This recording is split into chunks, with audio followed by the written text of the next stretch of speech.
2005ல Indian legal ஹிஸ்டரியிலே நடக்காத ஒரு ஷாக்கிங்கான விஷயம் நடந்திருக்கு. அது ஏன்னா உமனை ப்ரொடெக்ட் பண்ண வேண்டிய ஜஸ்டிஸ் சிஸ்டமே நம்பிக்கையை உடைச்சிட்டதுனால அதுக்காக ஒரு எமோஷனலாக நடந்தது தான் இந்த சம்பவம்.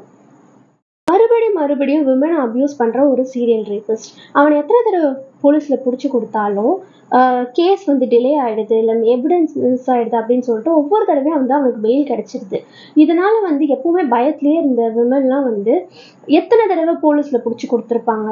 அவங்களுக்கு கடைசியா இருந்த ஒரே ஒரு நம்பிக்கை வந்து ஜஸ்டிஸ் சிஸ்டம் தான். ஸோ லீகலியே அவனுக்கு பனிஷ்மெண்ட் கிடைக்கும் அப்படின்னு சொல்லி நிறைய தடவை ட்ரை பண்ணாங்க. ஆனால் ஒவ்வொரு தடவையும் வந்து அவன் எஸ்கேப் ஆகிட்டே இருந்தான்.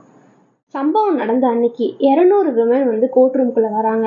பார்வையாளர்களா இல்லை, விக்டிம்ஸா இல்லை, பட் வாரியர்ஸா. ஒவ்வொருத்தரும் வந்து கையில ஸ்டோன்ஸு, செப்பல்ஸு அண்ட் சில பேருக்கு இன்ஜஸ்டிஸ் நடந்துட்டே இருக்குன்றத ஃபயர் தான் கண்ணில் தெரிஞ்சுது.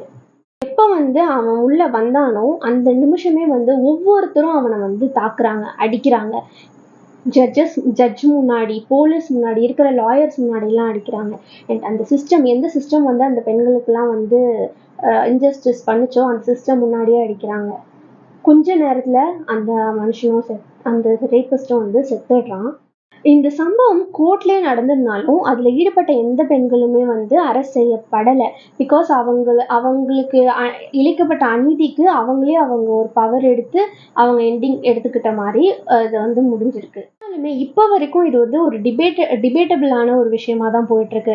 இது வந்து ஜஸ்டிஸா இல்லை அந்த விமன்லாம் சேர்ந்து எடுத்த ரிவெஞ்சா அப்படின்ட்டு இப்பவுமே வந்து டிபேட் பண்ணிட்டு தான் இருக்காங்க. நீங்க சொல்லுங்க, இது வந்து கரெக்டா தப்பா அப்படின்னு சொல்லிட்டு இந்த டிபேட் போயிட்டு இருக்குல்ல, உங்களுக்கு இதை பத்தி என்ன தோணுதுன்றதை மறக்காம கமெண்ட் பண்ணுங்க.